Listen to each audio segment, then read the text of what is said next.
नमस्कार. डॉक्टर नरेशचंद्र कोठोळे यांच्या जय जवान जय किसान या FB लाईव्ह समूहावर मिशन IAS या असलेल्या व्याख्यानमालेत मी प्रतिभा सराफ आपणा सर्वांचे सहर्ष स्वागत करते. विद्यार्थी दशेत उमलताना हा विषय मला आज येथे दिलेला आहे. डॉक्टर नरेशचंद्र कोठोळे, प्राध्यापक प्रवीण खांडवे, प्रवीण गुल्हाने आणि माझी मैत्रीण कवयित्री शोभाताई रोकडे यांचे सुरुवातीलाच मी आभार मानते. उमलताना या नावातच कितीतरी आशावाद आहे, कितीतरी आनंद आहे आणि सकारात्मकताही आहे. विद्यार्थी दशा म्हणजे मातीचा गोळा. जसा एखाद्या शिक्षकाला आपल्या हातून एखादा विद्यार्थी घडावा असं वाटत असतं, तसं आपण कोणाच्या तरी हाती घडावं असं वाटणारे विद्यार्थी सुद्धा आपल्याला भेटणे गरजेचं असतं. आणि जेव्हा हे दोन्ही गोष्टी घडतात तेव्हा चांगली व्यक्तिमत्व घडून येतात. मला सुरुवातीलाच डॉक्टर नरेशचंद्र कोठोळे यांच्याविषयी थोडंसं बोलायचं आहे.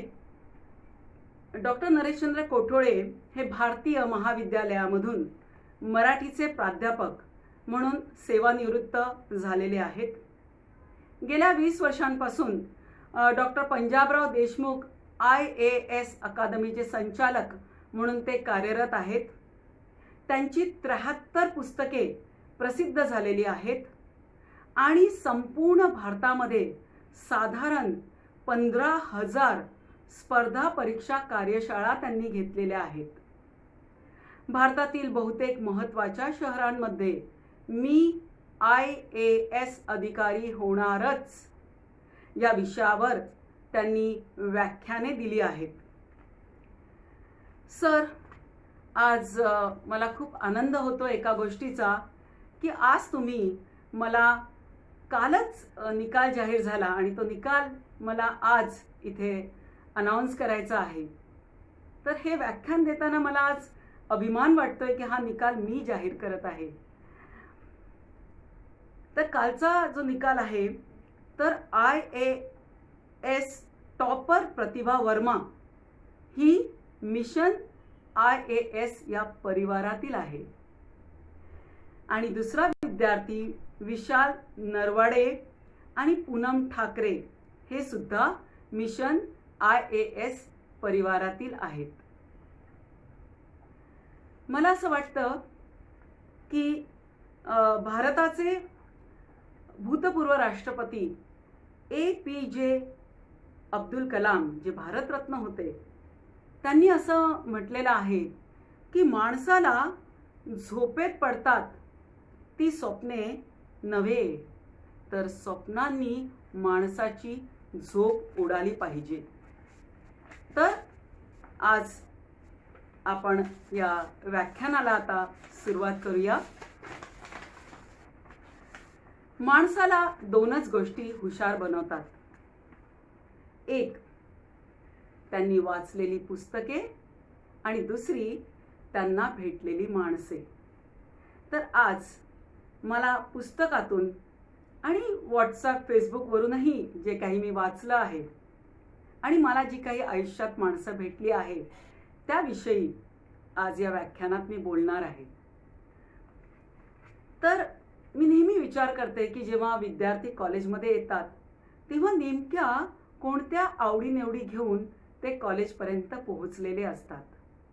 तर त्यांना घडवणारे सर्वप्रथम त्यांचे पालक किंवा पॅरेंट्स असतात आणि ते ज्या पद्धतीने मुलांना घडवतात त्या पद्धतीने मुले घडतात. एकदा एक बाई आपल्या मुलांना घेऊन ट्रेनमधून जात होती आणि त्या ट्रेनमध्ये तिच्या समोर एक बाई बसली होती आणि तिचा मुलगा साधारण 5-6 वर्षाचा असेल. तर हा मुलगा पुस्तक वाचत होता त्या बाईला खूप कुतूहल वाटलं. ती अचंबित झाली आणि तिने पाहिलं की हा मुलगा पुस्तक वाचतोय. पण तिचं लक्ष गेलं की त्या मुलाची आई सुद्धा पुस्तक घेऊन वाचत होती. ट्रेनमध्ये बरीच मुलं होती. सगळी मुलं आपापली आपल्या आपल्या आपल्या आईचा मोबाईल घेऊन त्याच्यावर खेळत बसली होती. आणि गंमत म्हणजे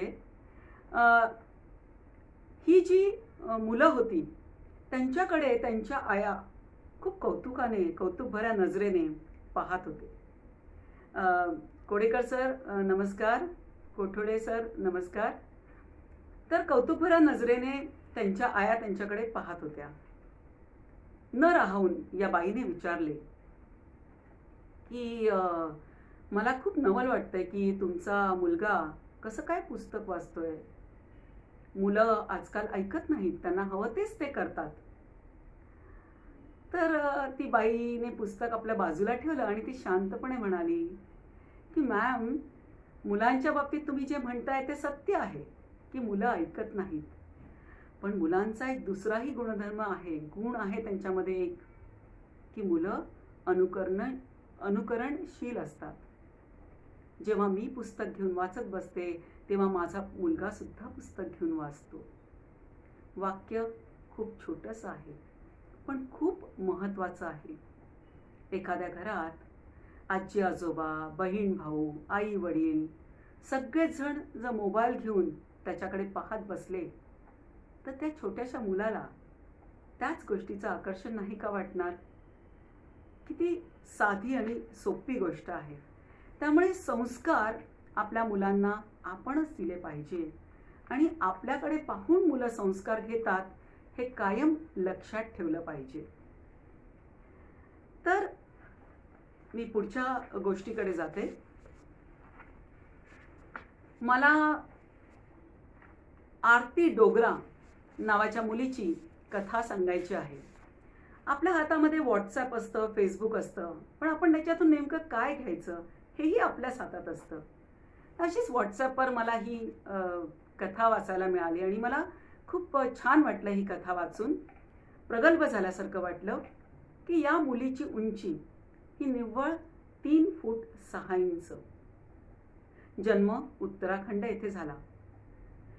मुलीला सर्व समाजातील लोक हसायचे, तिची खिल्ली उडवायचे. काहींनी तर मुलगी ओझी आहे असंही तिच्या आईवडिलांना सुचवलं. आरतीचे वडील म्हणजे कर्नल राजेंद्र डोगरा हे सैन्यात अधिकारी आहेत. आरतीची आई कुमकुम डोगरा ही शाळेमध्ये प्राचार्य आहे. यांनी हे मूल झाल्यावर दुसरं अपत्य घेतलं नाही. या मुलीलाच त्यांनी उत्तम शिक्षण दिलं, उत्तम संस्कार दिले आणि मुख्य म्हणजे सामान्य मुलांच्या शाळेमध्ये या मुलीला शिकवले. पोस्ट ग्रॅज्युएशनसाठी आरती डेहराडूनला आली. तिथे DMIAS मनीषा यांची तिची भेट झाली आणि तिची विचारसरणी पूर्णपणे बदलली. IAS या क्षेत्राकडे जाण्याची आवड निर्माण झाली. त्यासाठी तिने कठोर परिश्रम घेतले आणि पहिल्याच प्रयत्नात लेखी आणि मुलाखत या दोन्हीमध्ये ती अव्वल ठरली. आरतीने बनको बिकानो नावाची एक मोहीम सुरू केली. बिकानेर आणि बुंदी जिल्ह्यात जिल्हाधिकारी पदावर काम केले. गावात उघड्यावर शौच करणे यापासून तिने माणसांना रोखले. पक्की शौचालयं बांधून दिली. मोबाईल सॉफ्टवेअरद्वारे तिने याचे परीक्षणही केले. 195 ग्रामपंचायतीपर्यंत तिने ही मोहीम यशस्वीरित्या पोहोचवली. जोधपूर डिस्कॉमच्या व्यवस्थापकीय संचालक पदावर जेव्हा ती नियुक्त झाली तेव्हा आरती ही पहिली IAS अधिकारी होती. तिने इथेही खूप काम केले. दुर्गम भागापर्यंत वीज पोहोचण्याचे महत्त्वाचे काम आरतीने इथे केले. कचरा नियोजनाचेही काम केले. आरतीविषयक सांगण्यासारखे खूप आहे. पण लक्षात घ्या की तुमचा चेहरा किंवा तुमचं शरीर यष्टी हे निव्वळ तुमचं व्यक्तिमत्व नसून तुमचं कार्य, तुमचा विचार, तुमचं सामाजिक दातृत्व या सगळ्या गोष्टी तुमच्या व्यक्तिमत्वामध्ये असणं गरजेचे आहे. आणि त्याच्यामुळे तुम्ही एक सुंदर व्यक्ती म्हणून जनमानसामध्ये नावारूपाला येता. तर प्रयत्नपूर्वक हे आपल्याला घडवायला हवं.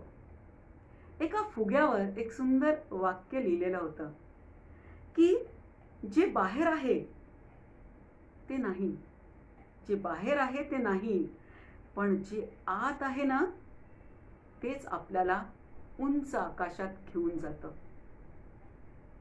सगळीकडे हवा आहे, पण फुग्याच्या आतली हवा जी आहे तीच फुग्याला आकाशात घेऊन जाते. तर हा आत्मविश्वास कदाचित या अनेक व्याख्यानाद्वारे या मुलांमध्ये रुजू होईल असं मला वाटतं सर.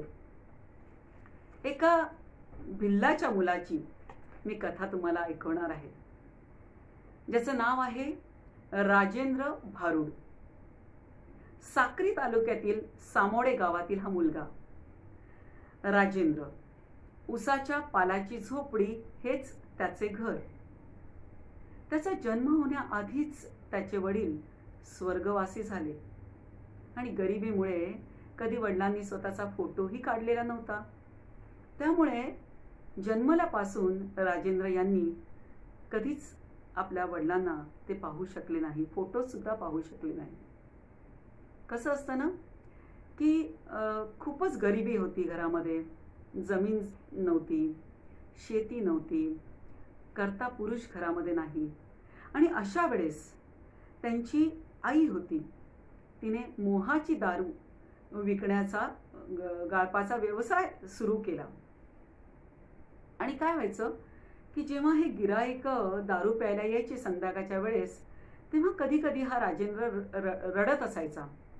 आणि त्या रडण्यामुळे आपले गिराईक निघून जाऊ नये म्हणून कधी कधी आई ती मोहाची दारूचे 2-3 थेंब त्या पोराच्या तोंडात टाकायची आणि तो पोरगा त्या नशेमध्ये पटकन झोपून जायचा. तर अशा तऱ्हेने हे दिवस ढकलत होते. परंतु हा जेव्हा मोठा होत होता तेव्हा त्याने काय केलं की ह्या दारू पिणाऱ्यांसाठीच चणे फुटाणे चकाणा आणून पैसे कमवायला सुरुवात केली. या मुलाला आईने शाळेत घातलं. त्यांच्या समाजात शिकणारी ही पहिलीच पिढी. आणि अनेक अडचणी होत्या, उपासमारी होती, कमतरता होत्या. त्याची कहाणी वाचताना हेलावून जातो माणूस की जेवायला एका वेळचं अन्न नाही. एकदा तो परीक्षेचा अभ्यास करत बसला होता आणि एका गिरायकाने त्याला चणे आणण्यासाठी सांगितले. तर तो म्हणाला की माझी उद्या परीक्षा आहे तर मी जात नाही म्हणून. तर तो गिराईक म्हणाला, काय पोरग काय डॉक्टर इंजिनियर होणार आहे काय? तर त्याची आई म्हणाली, होय होणारच आहे. या मुलाला त्याच्या आईने काळजावर दगड ठेवून 150 किलोमीटर अंतरावर एका वसतिगृहात नेऊन ठेवलं. तिथे त्याची राहण्याची सोय झाली, स्कॉलरशिपही मिळाल्या. आणि 12वीत या मुलाला चक्क 97% गुण मिळाले आणि त्याला GS मेडिकलला ॲडमिशन मिळाली. पोरगा वैद्यकीय शिक्षणासाठी जेव्हा अभ्यास करत होता, वैद्यकीय अभ्यास करत होता, तेव्हा तो UPSCचाही अभ्यास करत होता. आणि या मुलाचं कौतुक अशासाठी की एका हातात MBBSची डिग्री आणि दुसऱ्या हातात UPSCची पदवी, ह्या 2 गोष्टी त्याच्या हातात एकाच वेळेस आल्या. आणि नंदुरबार जिल्ह्यात कलेक्टर म्हणून त्याची पोस्टिंग झाली. त्यांनी जेव्हा गावात सांगितलं ना की मी कलेक्टर झालोय, त्यांच्या गावात कलेक्टर हा शब्दच त्यांना माहीत नाही. त्यांना वाटलं की पोरगं कंडक्टर झालं आणि त्याच्यासाठीच सगळ्यांनी त्याचं कौतुक केलं. पण हा मुलगा कलेक्टर झाला. वयाच्या 31व्या वर्षी हा कलेक्टर झालेला मुलगा. मला राजेंद्र भारुड यांच्याविषयी खूप सांगायला आवडेल, पण बऱ्याच कथा आज माझ्याकडे आहे म्हणून आपण पुढे जाऊया. इथे समाजसेवक ज्यांच्या पुढे आपण नतमस्तक होतो असे बाबा आमटे यांचं एक वाक्य या राजेंद्रसाठी मला उद्धृत करायचं आणि मग पुढे जायचं आहे की शृंखला पायी असू दे मी गतीचे गीत गाई. शृंखला पायी असू दे मी गतीचे गीत गाई. दुःख उधळण्यास आता आसवांना वेळ नाही. तर आपली आसव त्यांनी कंट्रोल करून शिक्षण घेतलं आणि आज त्याच्याचमुळे ते कलेक्टर होऊ शकले. मी पुढच्या प्रसंगाकडे येते की ॲज ए कॉलेज लेक्चरर म्हणून आमच्या संपर्कात खूप मुलं येतात आणि आमच्याशी खूप गप्पा करतात, बोलतात. आम्हीही त्यांच्या समस्या समजून घेतो, कधी समुपदेशन करायचा प्रयत्न करतो. तर आमच्या कॉलेजमधले एक सर सदाशिव कोळेकर, बायोलॉजी हा विषय ते आमच्याकडे शिकवायचे. आता ते निवृत्त झालेले आहेत, पण त्यांनी हा मला प्रसंग सांगितला की जेव्हा ते नाईट कॉलेजमध्ये विक्रोळीला शिकवायचे तेव्हाची घटना आहे. तेव्हा ऑनलाईन ॲडमिशन वगैरे प्रकार नव्हता. जायचं डायरेक्ट कॉलेजमध्ये आणि ॲडमिशन घ्यायचं. साधारण 3 महिने उलटल्यावर युनिट टेस्ट चालू होती. त्यावेळेस एक विद्यार्थी त्यांच्याकडे ॲडमिशनसाठी आला. आता इतक्या उशिरा तो का आला याच्या मागे कारण होतं की इंडियन एअरफोर्समध्ये त्याला ॲडमिशन मिळाली होती, परंतु त्याचं बॅड लक असं की कुठेतरी मेडिकलमध्ये तो अनफिट झालेला होता आणि त्याच्यामुळे आता त्याला रेग्युलर कॉलेजमध्ये ॲडमिशन मिळणं शक्य नव्हतं. त्याला सायन्सच शिकायचं होतं. इतर कॉलेजेसने सांगितले की आता प्रॅक्टिकल सुरू झालेले आहेत, ऑलमोस्ट 5-6 प्रॅक्टिकल आमचे झाले, तितक्या उशिरा आम्ही ॲडमिशन देत नाही. पण ह्या नाईट कॉलेजनी त्याला ॲडमिशन दिलं आणि कोळेकर सरांनी या मुलाकडे विशेष लक्ष पुरवलं. तर याचं कारण त्यांच्या लक्षात आलं की हा मुलगा हुशार आहे, वेगळा आहे आणि हा मुलगा चक्क 11वीमध्ये कॉलेजमध्ये त्यांच्या पहिला आला. तो कल्याणला राहायचा आणि हे कॉलेज विक्रोळीला होतं. जेव्हा हा मुलगा पहिला आला तेव्हा त्याला खूप पर्सेंटेज होते आणि कोणत्याही कॉलेजनी त्याला 12वीला ॲडमिशन दिली असती. हुशार मुलांना कुठे ॲडमिशन मिळतं. तो कोळेकर सरांकडे आला की मी कॉलेज सोडून जातोय. तेव्हा ते म्हणाले की अरे तू याच कॉलेजमध्ये राहिलास तर कदाचित नाईट कॉलेजमधून तू पहिला येशील आणि त्याचे फायदे खूप वेगळे आहेत. तर थोडंसं तू ॲडजस्ट कर लाईफ, आम्ही पण तुला मदत करतो आणि तू याच कॉलेजमध्ये राहा. तो मुलगा त्याच कॉलेजमध्ये राहिला आणि प्रिलिममध्ये तो परत निकाल घेऊन कोळेकर सरांकडे गेला.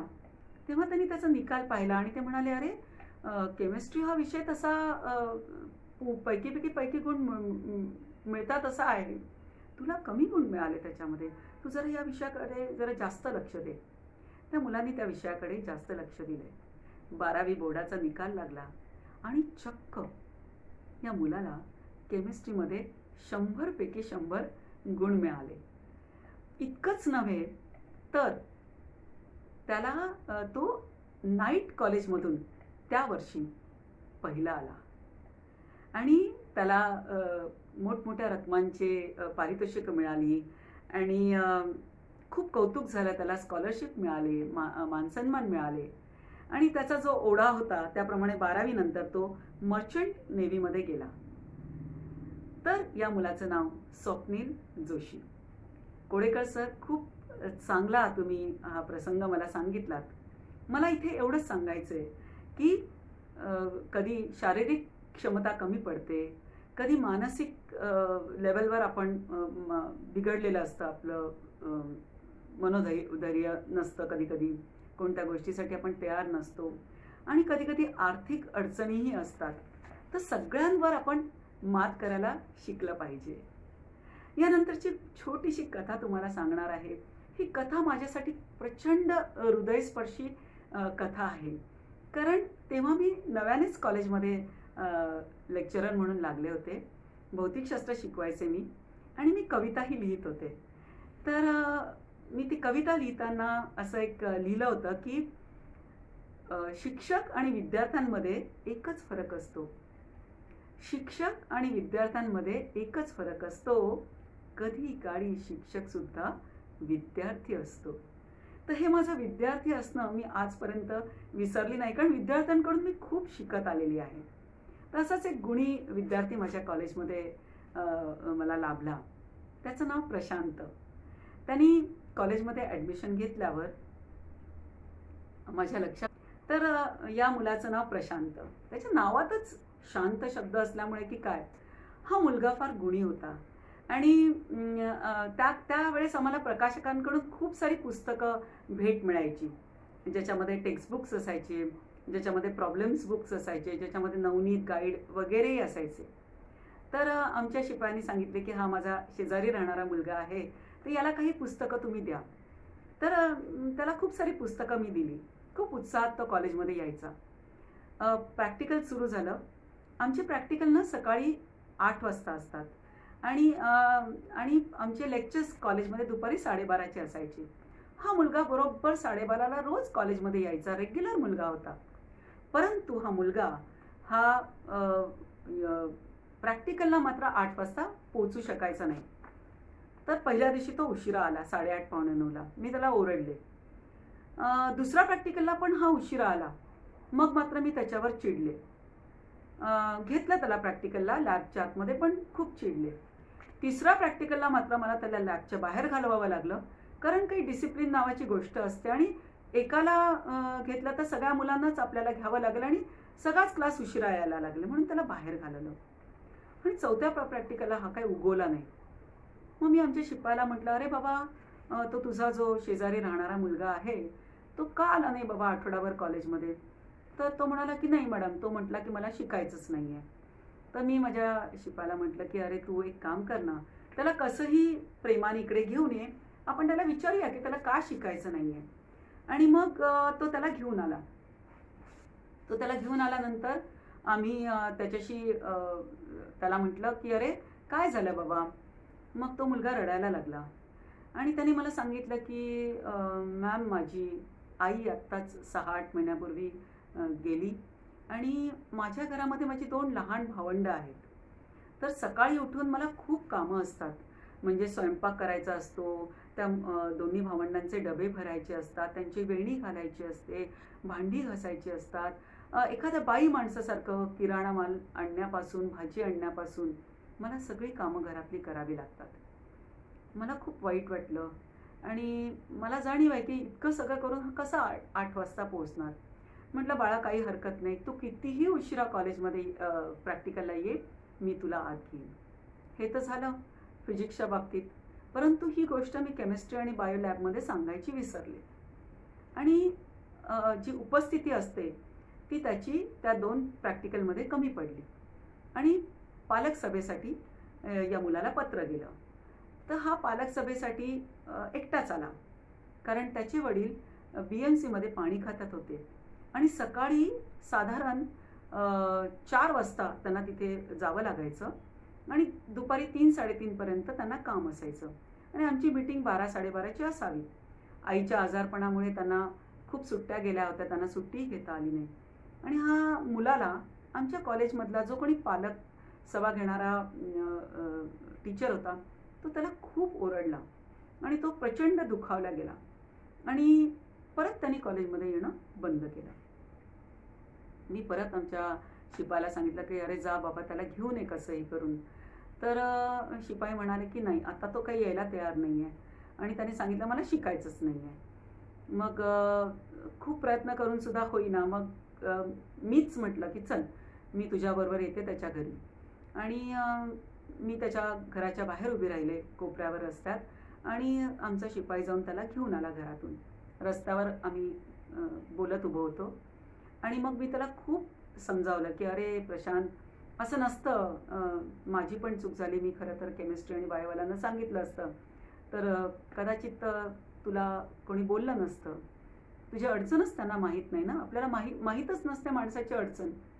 तर तो म्हणाला की ठीक आहे, काही हरकत नाही, आणि मला शिकायचंच नाही हे पालुपत घेऊन आलेला प्रशांत मला खूप शिकायचंय हे ब्रीदवाक्य घेऊन त्या दिवशी तिथून गेला. माझ्यासाठी ही खूप खूप आनंदाची गोष्ट होती. आणि परत म्हणून प्रशांतनी आयुष्यात मागे वळून पाहिलं नाही. 12वीत तो उत्तम गुणांनी पास झाला. दरम्यान त्याच्या मोठ्या भावाचं लग्न झालं. घरात एक बाई माणूस आला.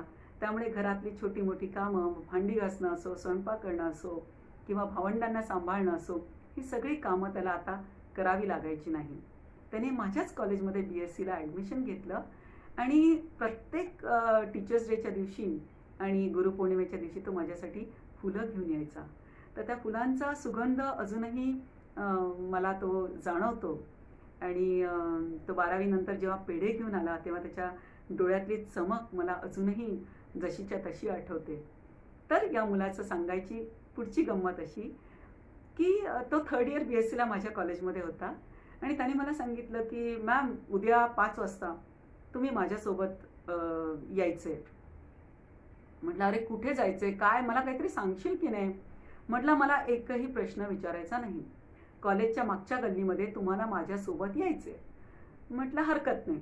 बरोबर दुसऱ्या दिवशी 5 वाजता प्रशांत कॉलेजमध्ये आला आणि मला घेऊन गेला. मला जेव्हा तो हा घेऊन गेला तेव्हा माझ्या असं लक्षात आलं की एक निमुळता असा जिना होता आणि खाली चप्पल बुटांचा खच पडलेला होता आणि त्या निमुळत्या जिन्यावरून आम्ही वर गेलो आणि वर गेल्यावर माझ्या लक्षात आलं की डाव्या हाताला एक बोर्ड आहे आणि त्या बोर्डवर प्रमुख पाहुणे प्रतिभा सराफ असं लिहिलेलं आहे आणि त्या बोर्डला खूप छान सजवलं होतं त्यांनी. आणि मी सहज उजवीकडे पाहिलं तर एक 30-35 मुलं अशी दाटीवाटीने बसलेली होती आणि मी आतमध्ये गेल्यावर सगळ्यांनी टाळ्यांचा कडकडाट केला आणि उभं राहिले. आणि आत गेल्यावर मला कळलं की प्रशांत ज्या मुलांना 10वीचा क्लास तो घ्यायचा आणि ही त्याचे 10वीचे 35 विद्यार्थी होते आणि जी विद्यार्थी नियमित रेग्युलर कॉलेज शाळेमध्ये त्या क्लासमध्ये आले त्यांचा सत्कार माझ्या हस्ते त्या दिवशी होता. आणि मी सगळ्या मुलांना सांगितलं की कसा वाईट परिस्थितीतून हा मुलगा आला पण जिद्दीने शिकला आणि खूपदा त्याला असं वाटलं की शिक्षण सोडून द्यावं पण त्यांनी सोडलं नाही. आज तो तुमचा गुरु आहे आणि तुम्हाला किती आदर वाटतोय त्याचा. तर असंच तुम्ही त्याच्याकडून शिका.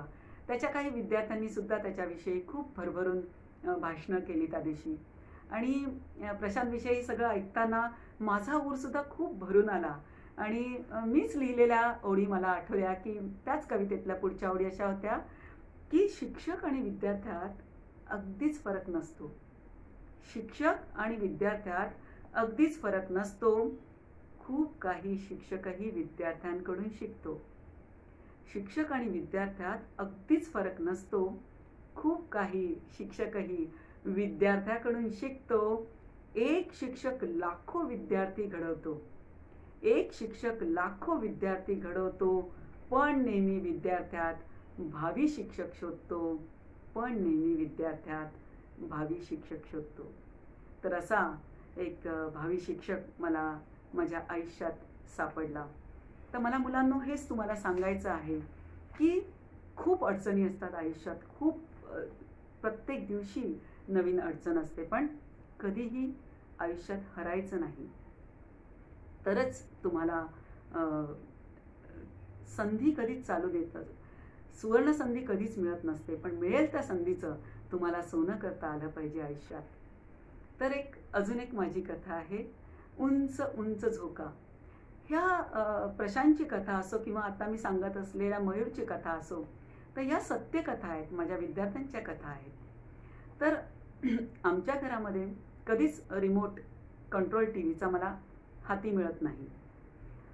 त्याचं कारण असं आहे की विक्षिप्त अंगविक्षेप करणारी जी सुपरफास्ट कृती करणारी माणसं म्हणजे कार्टून फिल्म्स तर ही माझी मुलगी कायम बघत बसलेली असायची जेव्हा वेळ मिळेल तेव्हा. आणि मग थोडं ते रिमोट बाजूला राहिला की कने सुरू होणाऱ्या कौटुंबिक मालिका माझ्या सासूबाई बघत बसायच्या आणि मग मध्येच सासरे त्यांच्याकडून बातम्यांची वेळ झाली की रिमोट कंट्रोल काढून घेऊन बातम्या बघायचे. आणि जर का माझे मिस्टर घरात असतील तर विचारायलाच नको. मग MTV काय, VTV काय, इतक्या मोठ्याने ते लावायचे की खिडकीचे तावदानं कुठच्या क्षणी फुटतील आणि निखळतील असाच भास त्या घरात व्हायचा. पण एकदा काय झालं की कोणीच घरात नव्हतं आणि चक्क रिमोट माझा होता. आणि मग मी काय केलं की तो रिमोट हातामध्ये घेतला आणि TV ऑन केला. आणि चक्क मला काय दिसलं दृश्य, तर आमच्या कॉलेजचा मयूर गात होता. आणि ती सिरियल होती सारेगम. आणि इतकं सुंदर तो गात होता, माझं मन झरकन मागे गेलं. जवळजवळ 8 वर्ष मागे गेलं. आमच्या कॉलेजमध्ये ना त्या वर्षी मी कल्चरल इन्चार्ज होते, सांस्कृतिक प्रमुख. तर खूप आम्ही इव्हेंट्स करतो, dance competition, singing competition, mimicry वगैरे बऱ्याच कॉम्पिटिशन्स असायच्या. तर सिंगिंग कॉम्पिटिशन ही तर मिमिक्री कॉम्पिटिशनपेक्षा सुद्धा खूप म्हणजे खूप हसायला लावायची. कारण इथे बाथरूम सिंगरपासून रितसर शास्त्रीय संगीत घेतलेले शिकलेले विद्यार्थी परफॉर्म करायचे. आणि सिंगिंग कॉम्पिटिशन सुरू झाले की हे बाथरूम सिंगरवाले जे असायचे ते असे गायला सुरुवात करायचे आणि खालून मुलं टाळ्या वाजवायची की ठीक आहे आता बस करा. पण त्यांना असं वाटायचं की आपल्याला टाळ्या मिळतात आणि ते अजून उत्साहाने गायचे. अशा सगळ्या धमाल ह्याच्यामध्ये जर एखाद्या मुलाला काहीतरी वेगळं ऐकवायचं असेल, एखाद्या वेगळ्या प्रकारचं गाणं म्हणायचं असेल तर त्याला खूप टेन्शन यायचं. तर अशा वेळेस एकदम हातामध्ये माईक घेऊन आत्मविश्वासाने चालत एक मुलगा समोर आला. त्याचं नाव मयूर. आणि त्याने सूर, ताल, शब्द सगळं व्यवस्थित सांभाळत एक गाणं म्हटलं, देशभक्तीपर गीत की मेरे देश की धरती सोना उगले उगले हिरे मोती. आणि परीक्षक सुद्धा त्याला मार्क द्यायचे विसरले. इतकं धुंद होऊन सगळेजण, सगळा माहोल बदलून गेला आणि अक्षरशः सगळ्या मुलांनी त्याला स्टँडिंग ओव्हेशन दिलं. इतका वेळ टाळ्यांचा कडकडाट होत होता. आता त्या विद्यार्थ्याला सिंगिंग कॉम्पिटिशनमध्ये प्रथम पारितोषिक मिळालं हे काही मला वेगळं सांगण्याची आवश्यकता नाही. माझी इच्छा होती की या मुलाने व्यवस्थित संगीताचं ज्ञान घ्यावं. पण हा काही तयारच नाही.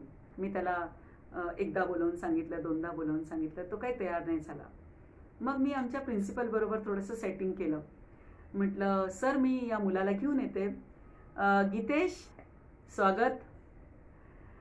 मी म्हटलं या मुलाला मी घेऊन येते आणि म्हटलं तुम्ही त्याला म्हणजे आपण एक छान असं करूया की मी तुम्हाला सांगते की हा दुसरा इंटर कॉलेजिएट कॉलेजसाठी जातोय मयूर.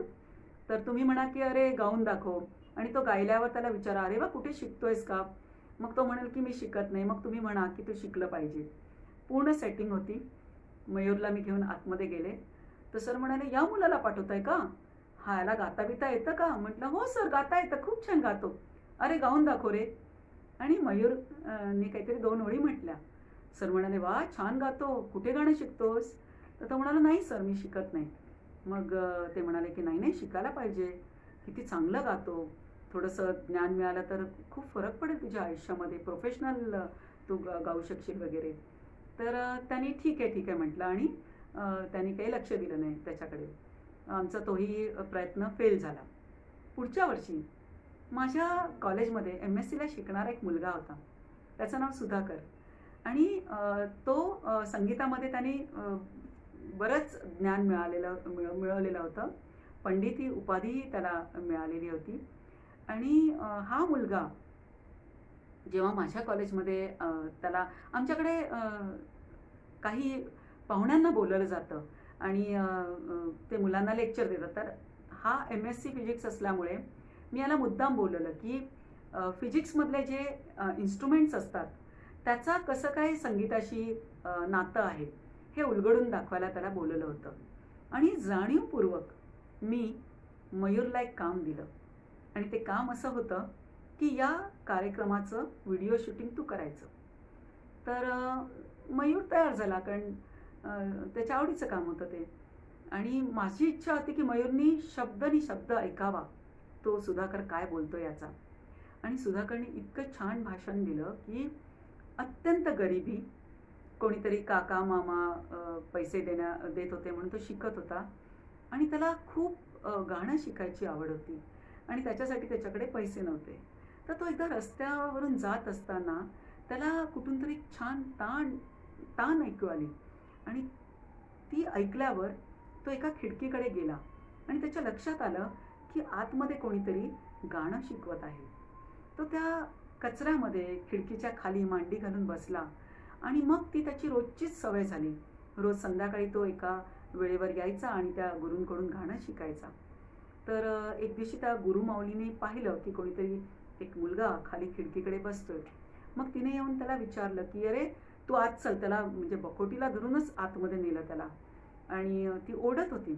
तर ते गुरु म्हणाले, अरे बाळा तू तिथे का बसतोस खिडकीच्या खाली.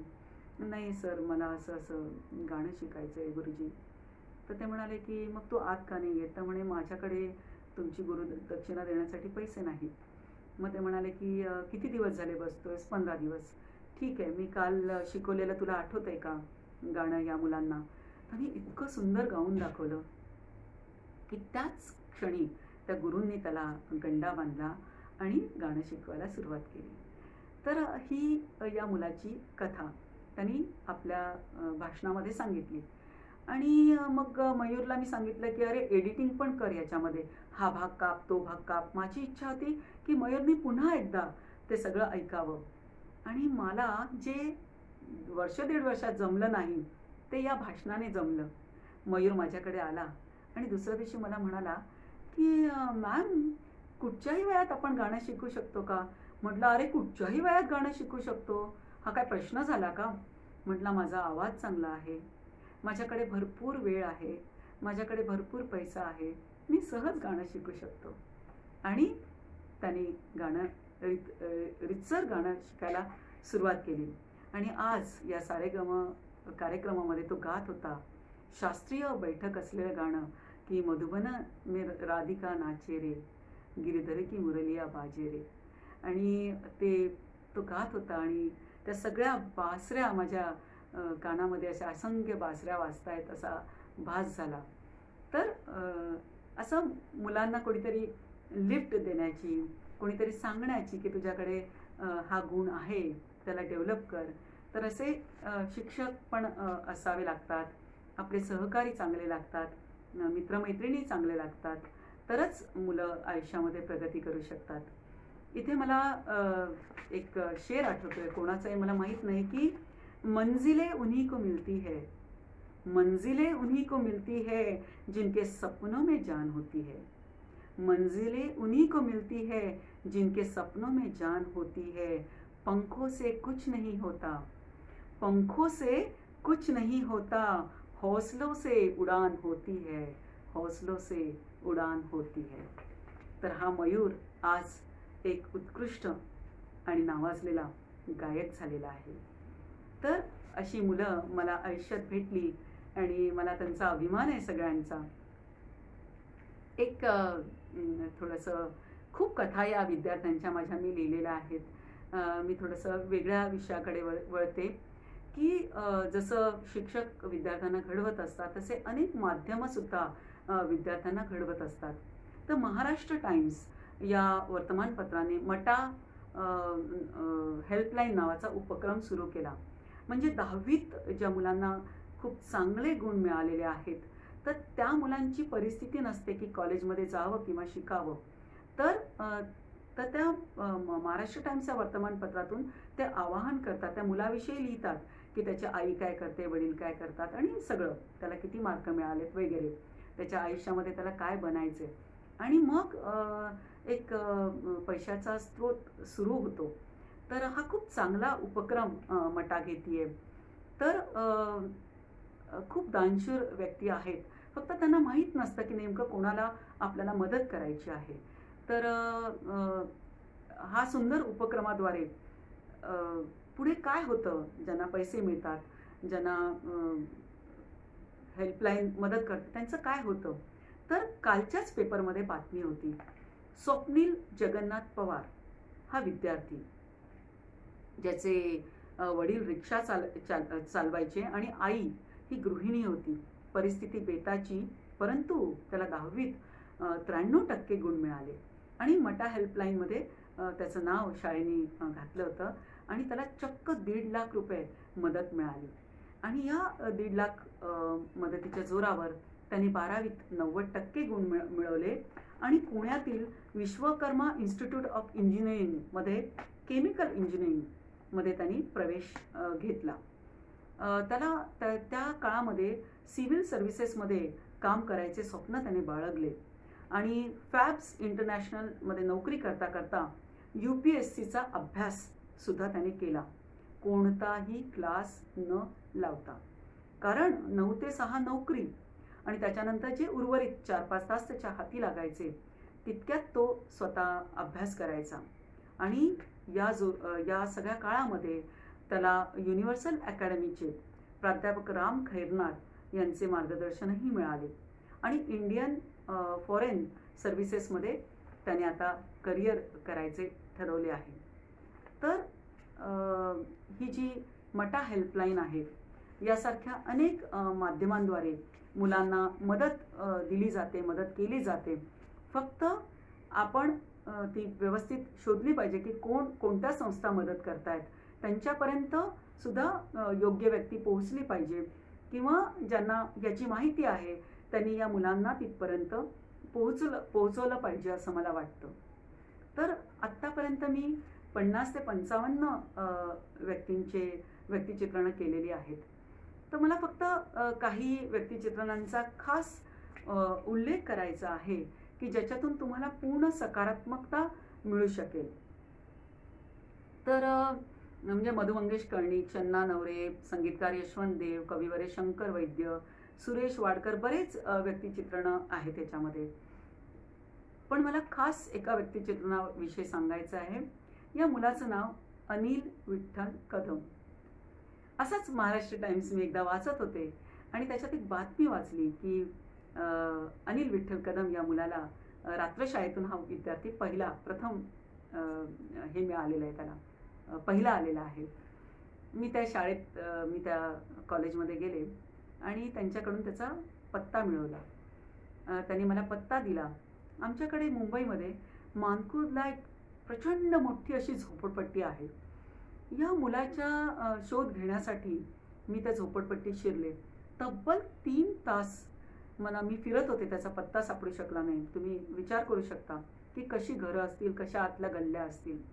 पण मी या मुलापर्यंत पोहोचले आणि खूप गुणी मुलगा, खूप हुशार मुलगा. त्यांनी खूप छान सांगितलं की त्याला काय वाचायला आवडतं, त्याची स्वप्न काय वगैरे वगैरे त्यांनी सांगितलं मला.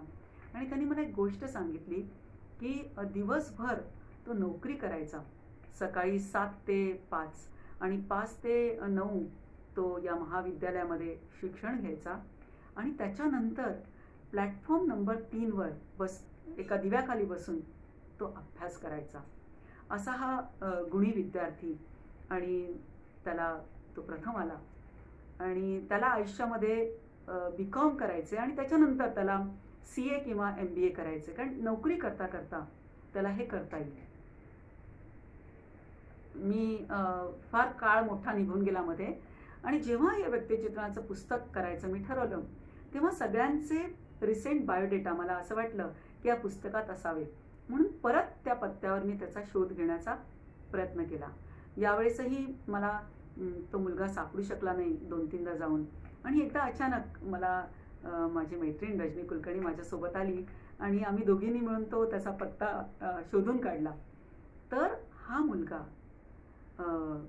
या मुलांनी BCom केलं होतं जसं त्यांनी ठरवलं होतं आणि त्याच्यानंतर त्यांनी CA केलं होतं आणि त्याच्यानंतर तो एका चांगल्या फॉर्ममध्ये मोठ्या हुद्द्यावर तो आता मॅनेजर झालेला आहे. तर असा हा विद्यार्थी मला भेटला. म्हणजे या मुलाखतीने मला 2दा आनंद दिला आयुष्यामध्ये. आणि मी असं मुलाखतीच्या शेवटी एक वाक्य लिहिलं होतं की भविष्यातील या मुलाची सगळी स्वप्ने साकार हो आणि त्याची स्वप्ने साकार झालेली जेव्हा मी पाहिली तेव्हा मला मिळालेला आनंद हा खूप वेगळा आहे, जो मी तुमच्या सगळ्यांबरोबर आत्ता शेअर केलेला आहे. यानंतर तुम्हाला गंमत वाटेल की एका बाईची मी मुलाखत घेतली.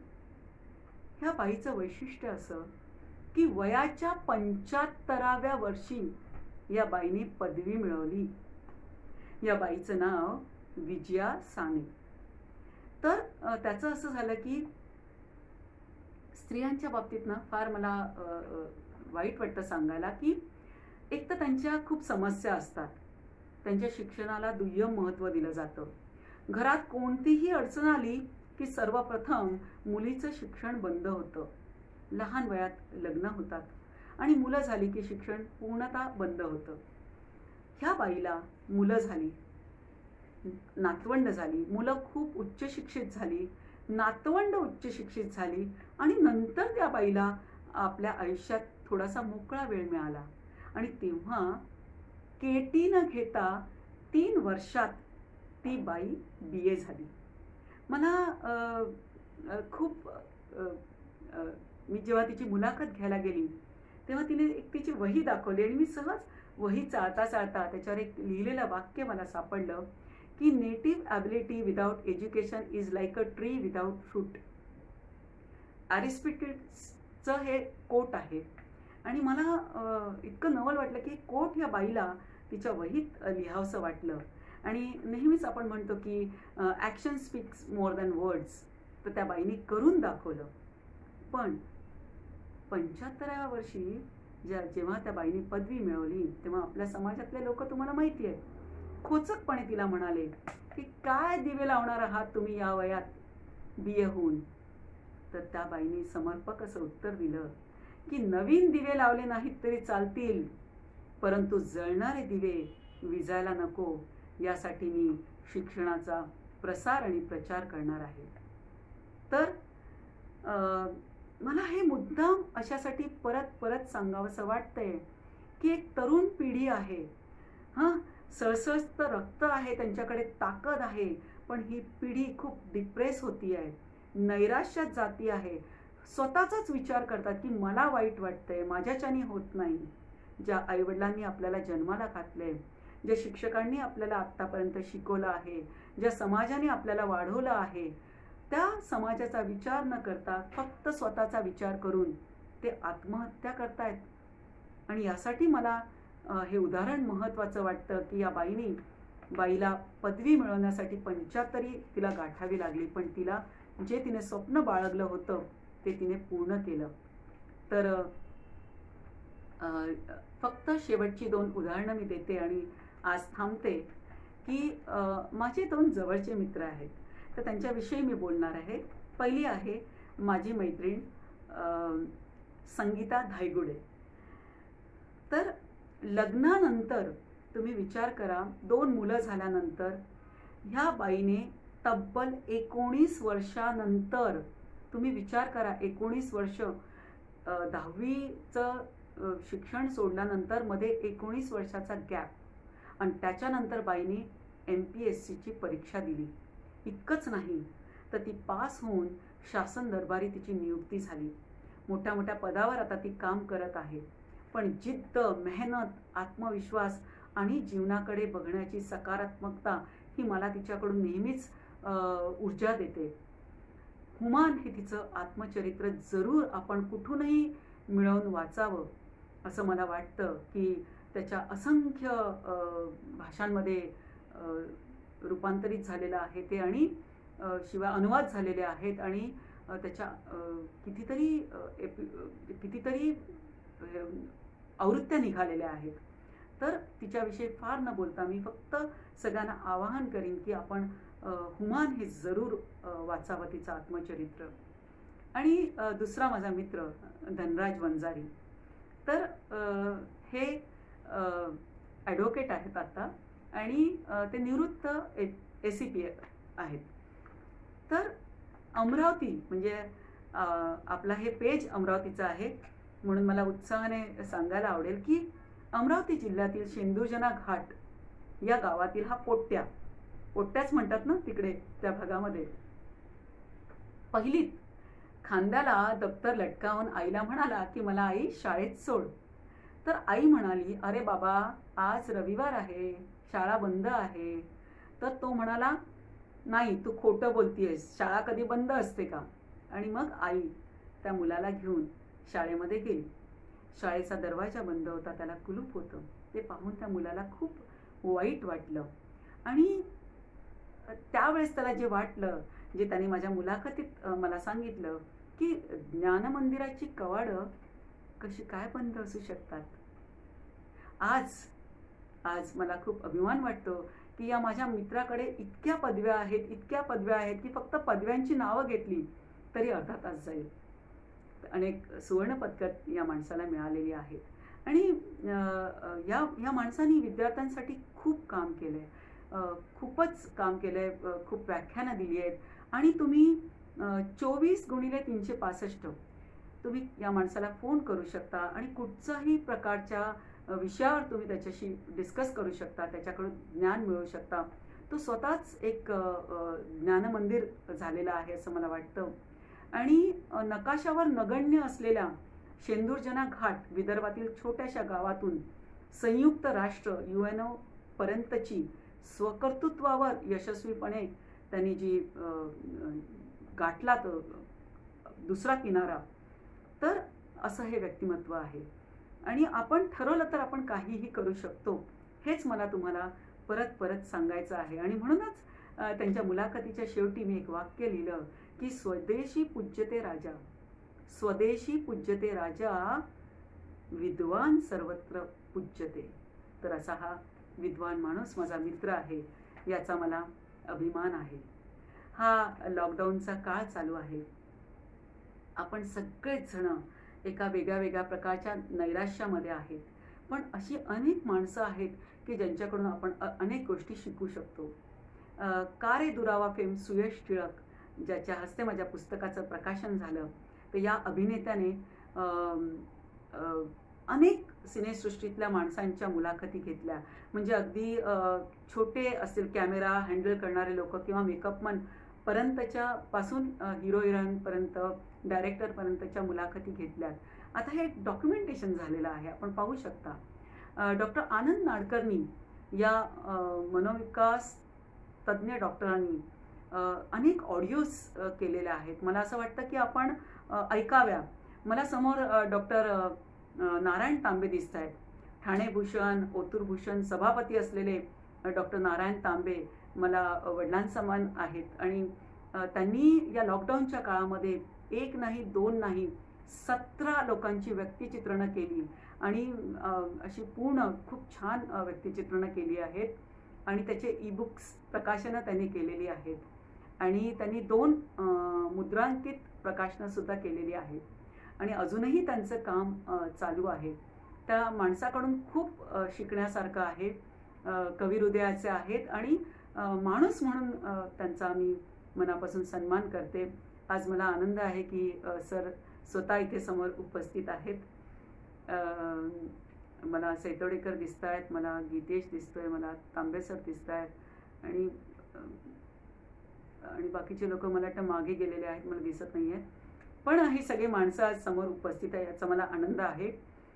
या काळामध्ये ना शब्दवेल समूहाचे प्रवीण बोपुलकर असतील, मुक्तसृजनचे डॉक्टर महेश खरात असतील, शिवचरणजी उज्जैनकर असतील, डॉक्टर पाठक, डॉक्टर गायकवाड आणि माझ्या सगळ्याच मैत्रिणी जवळजवळ संगीता, ज्योती, दीपा, कविता, वृषाली यांनी असंख्य प्रकारचे कार्यक्रम या फेसबुक लाईव्हवरून केलेले आहेत.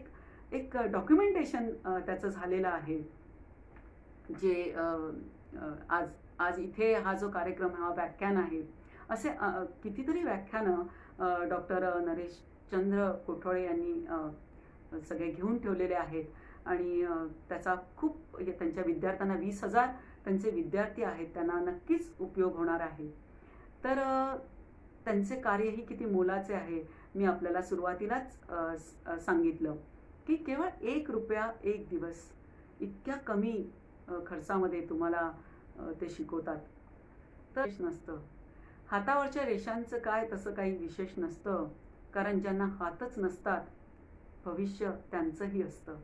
तर हे आपण कधी विसरू नये. इथे हात ही जरी प्रतिमा घेतली तरी कधी मला म्हणायचं की शारीरिक अडचणी असतात, आर्थिक अडचणी असतात, मानसिक अडचणी असतात. तर आपलं भविष्य आपल्याला घडवायचं असतं. आणि जसं मी म्हटलं की माणसाला आपण आपण आपल्या कोणाची ओळख झाली की आपण पटकन फेसबुकवर जाऊन त्याचं नाव शोधतो. पण मला असं वाटतं की आपलं नाव माणसांनी फेसबुकवर न शोधता गुगलवर शोधावं. आणि त्यासाठी आपण काय करावं हे संपूर्ण मी आजच्या व्याख्यानात सांगितलेलं आहे. तर मला खूप आनंद वाटतो की डॉक्टर नरेशचंद्र कोठोळे हे खूप चांगलं काम करत आहेत आणि त्यांच्या कार्यासाठी मी खूप शुभेच्छा देते. आणि या पेजवर सगळ्यांनी जावं आणि खूप चांगली व्याख्यानं या पेजवर याआधी झालेली आहेत. त्या सगळ्या व्याख्यानांचा आपण लाभ घ्यावा. गीतेशने फार सुंदर पुस्तकं कोणती वाचावी, कशी वाचावी याचं मार्गदर्शन केलेलं आहे. माझ्या अनेक मित्रमैत्रिणींनी कारण फक्त आपल्याला अभ्यासामधून थोडासा रिलीफ मिळण्यासाठी काही इतरही गोष्टी करायच्या असतात आणि त्याच्यासाठी काय काय करावं याचं सगळ्याचं मार्गदर्शन या अनेक व्याख्यानांमध्ये या पेजवर आहे. तर आपण जेव्हा वेळ मिळेल तेव्हा परत जाऊन एक व्याख्यान ऐकावं. आणि मी परत एकदा सगळ्यांचे आभार मानते आपण सर्व उपस्थित राहिल्याबद्दल. आणि डॉक्टर नरेशचंद्र कोठोळे यांचे मनापासून आभार मानते आणि त्यांच्या कार्याला सलाम करते. धन्यवाद सर. धन्यवाद.